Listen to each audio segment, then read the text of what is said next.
అండి, welcome to my channel. ఈరోజు spicy gobi rice ఎలా చేసుకోవాలో తెలుసుకుందాం. ముందుగా ఇలా గిన్నె పెట్టుకొని స్టవ్ పైన వాటర్ పోసుకోవాలి. దీనిలో ఒక స్పూన్ సాల్ట్ యాడ్ చేసుకోవాలి. ఇప్పుడు ఈ సాల్ట్ వాటర్లో ఈ గోబీ ఒక 5 మినిట్స్ ఉడకనివ్వాలి. ఇలా 5 మినిట్స్ ఉడికిన తర్వాత ఈ ప్లేట్లో తీసుకొని పక్కన పెట్టుకోవాలి. 5 మినిట్సే ఉడకనివ్వాలండి, అంతకన్నా ఎక్కువ ఉడికితే మళ్ళీ మెత్తగా అయిపోతాయి ముక్కలు. ఉడికించి పెట్టుకున్న ముక్కలు గిన్నెలో తీసుకొని ఒక స్పూన్ కారం, టేస్ట్కి సరిపడా ఉప్పు, 1/2 టీ స్పూన్ ధనియాల పొడి.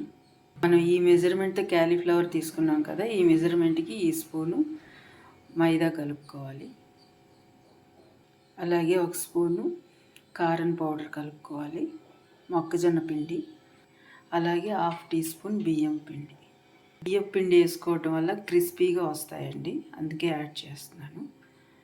ఇప్పుడు వాటర్ యాడ్ చేసుకొని కలుపుకోవాలి. ఇలా ఇప్పుడు బాగా కలుపుకోవాలండి. ఉప్పు, కారం, ధనియాల పొడి అంతా బాగా కలిసే వరకు ఇలా బాగా కలుపుకోవాలి. ఇలా ఈ కన్సిస్టెన్సీలో కలుపుకోవాలి, ఎక్కువ వాటర్ పోయొద్దు, జారుగా అవుతుంది. ఇలా పిండి అంతా కలిసే వరకు కలుపుకోవాలి. పొయ్యి మీద ఇప్పుడు పాన్ పెట్టుకొని ఆయిల్ ఇలా హీట్ అయినాక ఇలా ఒక్కొక్కటి వేసుకోవాలి. ఇలా ఒక్కొక్కటి పకోడీలాగా వేసుకోవాలి. మీడియం ఫ్లేమ్లో పెట్టుకోండి, లేదంటే మాడిపోతాయి. ఇలా అన్నీ వేసుకొని బాగా ఫ్రై చేసుకోవాలి, ఎరుపు రంగు వచ్చే వరకు.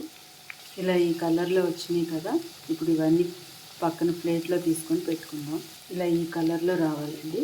ఇప్పుడు ఇవన్నీ ప్లేట్లో తీసుకొని పెట్టుకుందాం.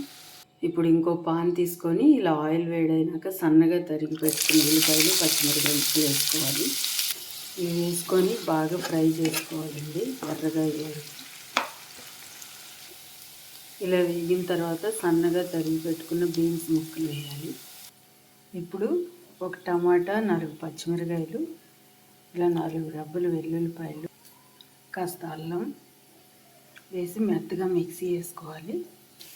ఇప్పుడు ఆ పేస్ట్ని దీనిలోకి యాడ్ చేసుకోవాలి. ఇలా యాడ్ చేసుకొని బాగా కలుపుకోవాలి. ఒక 5 నిమిషాలు బాగా ఫ్రై చేసుకోవాలండి.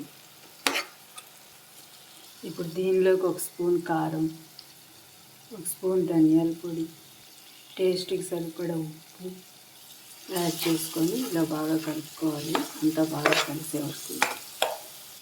ఇలా బాగా కలుపుకున్న తర్వాత ఇప్పుడు ముందుగా మనం ఫ్రై చేసుకుని పెట్టుకున్న క్యాలీఫ్లవర్ ముక్కలు దీనిలోకి యాడ్ చేసుకోవాలి. ఇలా యాడ్ చేసుకొని బాగా కలుపుకోవాలి. ఇలా బాగా కలుపుకోవాలండి. ఇప్పుడు సాసులు యాడ్ చేస్తారు, నేను ఎటువంటి సాసులు యాడ్ చేయట్లేదు. ఇలా సాసులు యాడ్ చేయకుండా కూడా ఇలా చేసుకుంటే కూడా గోబీ రైస్ చాలా బాగుంటుంది, చాలా టేస్టీగా ఉంటుంది. ఇప్పుడు ఇలా బాగా కలుపుకొని ఇప్పుడు ముందుగా మనం ఉడికించి పెట్టుకున్న అన్నాన్ని దీంట్లోకి యాడ్ చేయడం. రైస్ని దీంట్లో వేసుకొని బాగా కలుపుకోవాలి.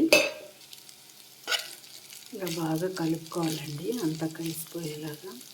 ఇలా బాగా కలుపుకొని టేస్ట్ కనుక సరిపోకపోతే కాస్త సాల్ట్ యాడ్ చేసుకోండి. ఇప్పుడు టేస్ట్ చూసుకొని సాల్ట్ సరిపోతే ఇలా కొత్తిమీరతో గార్నిష్ చేసుకొని సర్వ్ చేసుకోవటమే.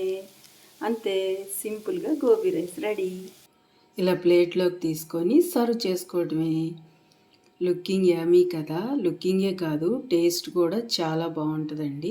నేను ఎటువంటి సాసులు వాడలేదు, న్యాచురల్గానే చేశాను.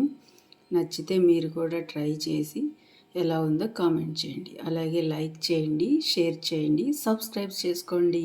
బాయ్.